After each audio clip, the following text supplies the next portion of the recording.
এই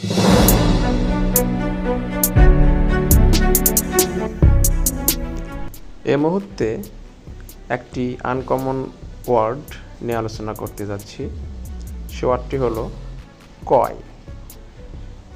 কয় শব্দটির বাংলা অর্থ লাজুক, ভীরু, কুনো, অর্থাৎ যে সাধারণত লোকালয়ে যেতে পছন্দ করে না। কয় শব্দটি অ্যাডজেক্টিভ, সিনোনিম বা সমার্থক শব্দ। Bashful, blushing, shy, sheepish, gawky. Sentence: she was too coy to ask for help. তিনি সাহায্য চাইতে খুব লজ্জিত ছিলেন। ধন্যবাদ।